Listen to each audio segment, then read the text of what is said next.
bookworms, I'm Becca, and today I have a book haul for you guys because nothing says coming back from a month-long hiatus like showing you all of the books that I've acquired. I have 13 books to show you guys today. I'm really excited to show them to you, so let's get started. The first book I have to show you is Missing the Dust Jacket. I have no clue where it is, but the book is like a love story. This is a YA historical fiction set in 1989, and it follows three teenagers whose stories are kind of interwoven and how their lives are affected by the rising AIDS outbreak. I love this book so much. I don't even know if I have the words to tell you guys how much I am in love with this book. I have already read it. I gave it 5 out of 5 stars, obviously, and I'm thinking about doing a dedicated review for it.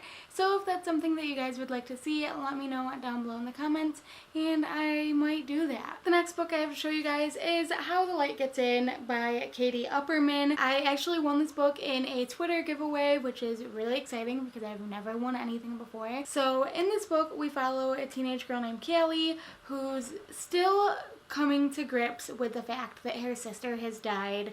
Her life is kind of spiraling out of control, so her parents send her to stay with her aunt in her aunt's rundown Victorian home. So Callie spends her summer trying to do home renovations with her aunt, but as the summer goes on, she starts being plagued with chilling dreams and unanswered questions. So, as adorable as this cover may seem, I feel like it has some dark undertones to it.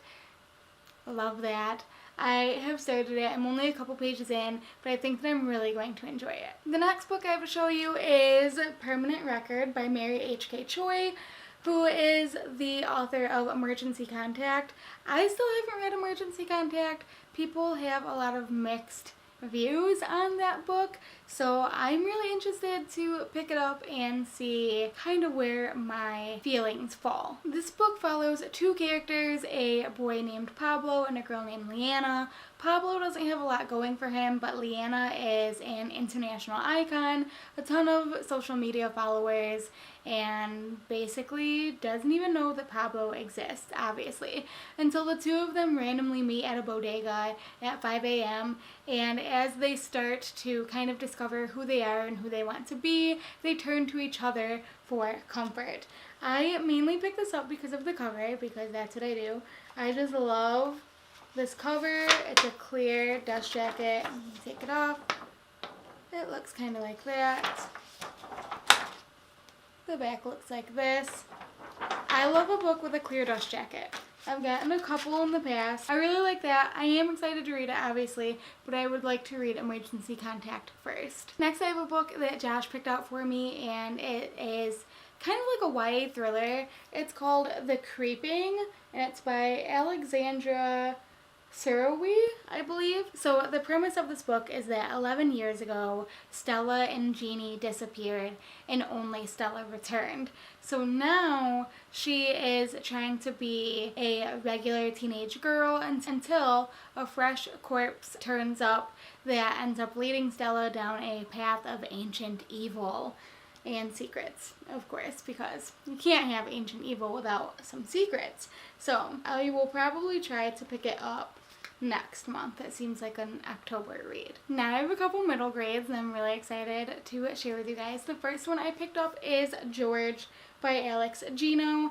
This is about a boy, or at least when you look at George, they think they see a boy, but she knows she's not a boy.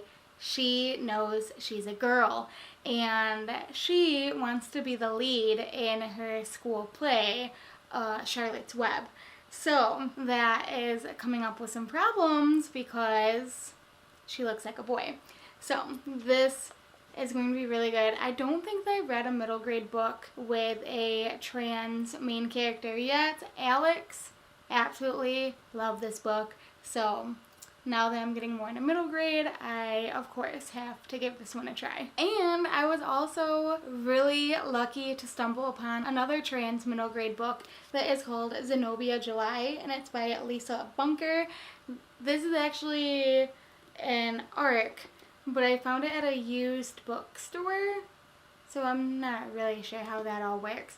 But it's about a girl, a trans girl, who is solving a cyber mystery and coming into her own. So cute. I can't wait to read it. I've heard really good things about it. The next book is one of my anticipated releases, and it is Stealing Home by Becky Wallace.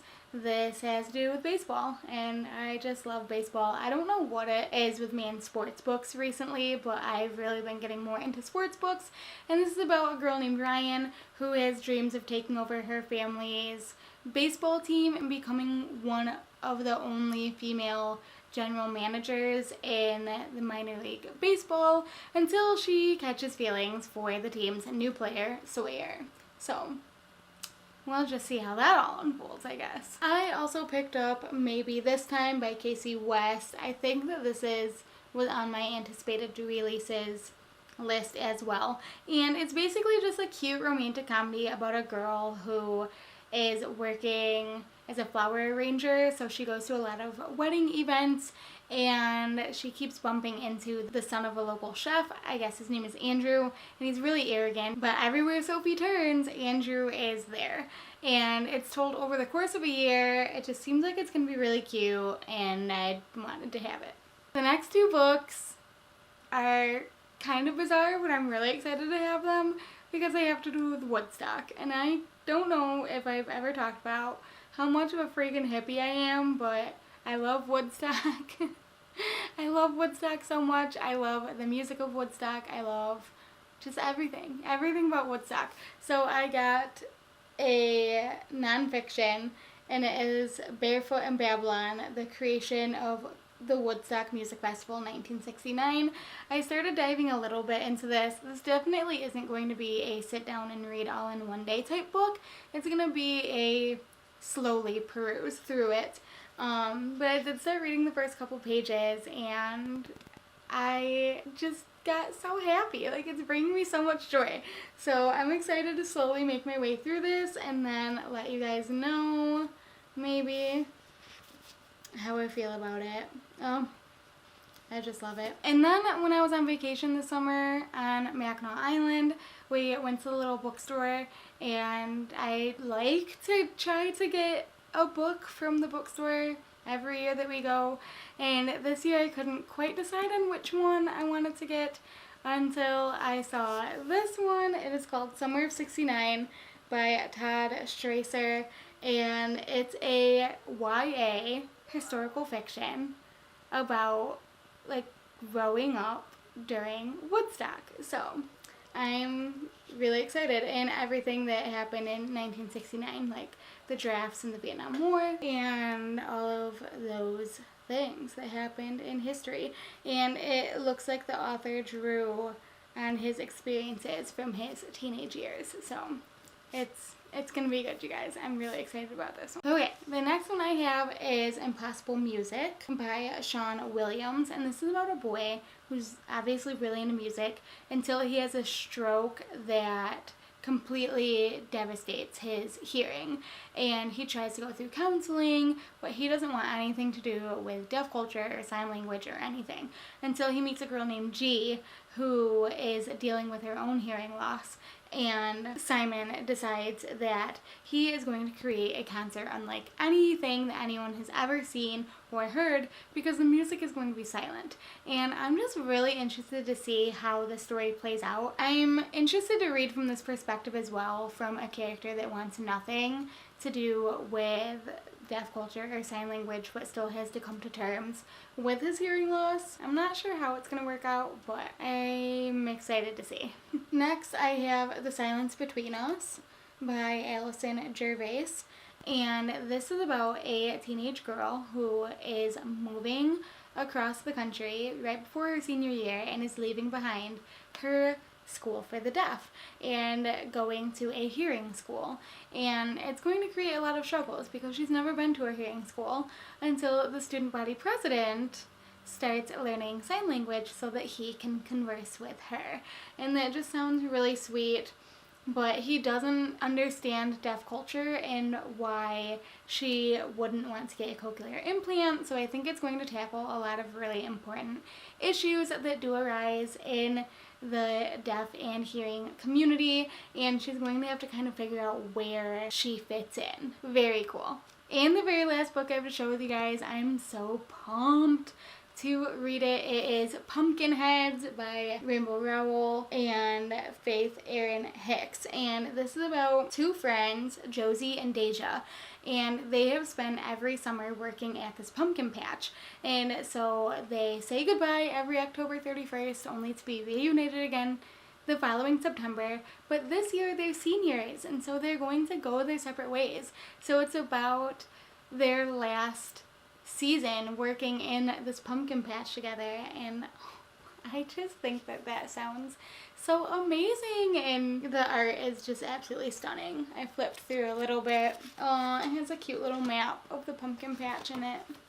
So sweet. I know everyone is really excited for this, and I just don't know how I'm going to hold out a couple weeks until October, but I know that this is going to be one of the first books that I read. So there you guys go. Those are some books that I have acquired recently. Let me know down below in the comments if you've read any of those books, or let me know what books you are excited about that you recently acquired. That's all I got for you guys today, and I will see you next time.